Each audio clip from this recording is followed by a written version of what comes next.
एक महिला रोज मंदिर आया करती थी। एक दिन उन्होंने पंडित जी से कहा कि कल से मैं मंदिर नहीं आऊंगी। तो पंडित जी ने पूछा कि ऐसा क्या हो गया। तब महिला ने कहा कि जो मंदिर में लोग आते हैं ना, वो बातें करते रहते हैं, उनका ध्यान तो पूजा में होता नहीं और मेरी भी पूजा भंग हो जाती है, मेरा ध्यान नहीं लग पाता। तो पंडित जी मुस्कुराए, उन्होंने कहा कि देखिए, ये आपका निर्णय है कि आपको कल से आना है कि नहीं आना, लेकिन मैं आपसे यही कहूँगा कि अंतिम निर्णय लेने से पहले आप एक काम कर दीजिए।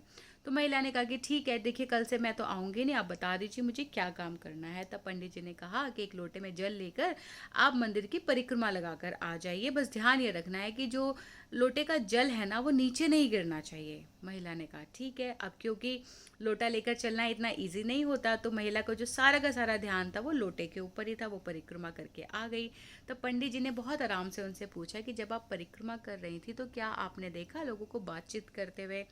तो महिला ने कहा पंडित जी, आप कैसी बातें कर रहे हैं, मेरा सारा का सारा जो ध्यान था वो लोटे के ऊपर था कि जल ना गिर जाए। तो पंडित जी ने कहा कि देखिए, बस हमें यही करना है अपने जीवन के अंदर। जीवन में ना बहुत कुछ होता है, हमारे आसपास बहुत कुछ होता है। चाहे आप मंदिर में, चाहे चाहे आप कहीं पर भी जाए, तो हमें क्या करना है, हमें अपना ध्यान जो है अपने लोटे के जल के अंदर रखना है। और जब हम ऐसा करेंगे ना, तो हमारा ध्यान भंग नहीं होगा, हमारा ध्यान किसी की तरफ जाएगा ही नहीं, और हम अपने कार्यों को आराम से कर पाएंगे। तो यही चीज़ मैं आपसे कहूँगी कि लोगों पर आप ध्यान देंगे तो ही आपका ध्यान जाएगा। यदि आप सारा ध्यान अपने ऊपर रखेंगे, अपने काम के ऊपर रखेंगे, तो आपका ध्यान, विश्वास कीजिए, कहीं पर नहीं जाएगा और आप अपने काम बहुत आराम से कर पाएंगे।